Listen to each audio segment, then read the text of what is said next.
Hey everyone, today I want to talk about something that is super simple and super foundational that can make a huge improvement in our lower body training. Okay, and that being the foot structure, the position of the foot, and how we can actually work our foot in order to get to where we want to be. Okay, so first, taking our shoes off.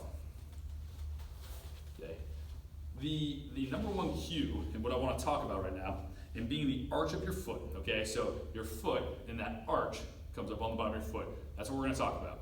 Okay, so what we do not want to have happen when we train is we do not want that arch to flatten out.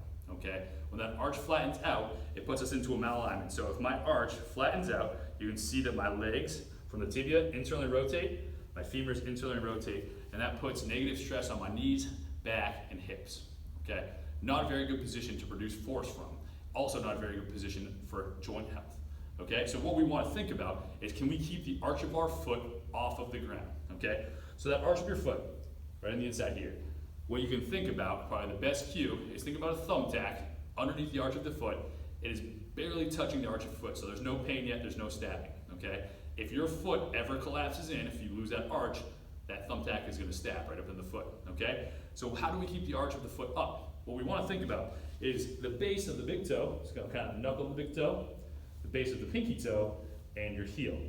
And what you're trying to do is drive those into the floor and get what we call a short foot position. So instead of this long flat foot, we're getting this short foot position by driving the base of our big toe on the floor, our pinky toe, and our heel. We are not, however, curling our toes underneath. Okay, so we don't want to curl the toes. We just want to drive the knuckle of the big toe, the pinky toe, and the heel down. Okay.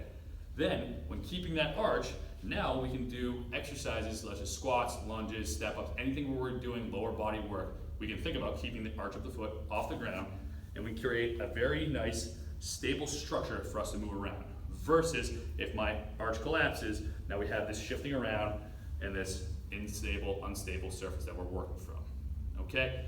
So this is something that we are going to incorporate at TAW from here on out, is making sure, can we really think about the arch of that foot staying in that right position, that short foot position, okay? We're going to incorporate this into our warm-up mainly, and then we are going to encourage our athletes to use this when we're doing certain exercises like squats, deadlifts, split squats, lunges, step-ups even if we're comfortable with it, okay? So take that, try to create that arch of that foot, keep that really solid, stable structure, and then that allows us to do lower body exercises like our squats, like our deadlifts, like our lunges, in a much better, more stable position that can produce more force and avoid injury of other joints in the system.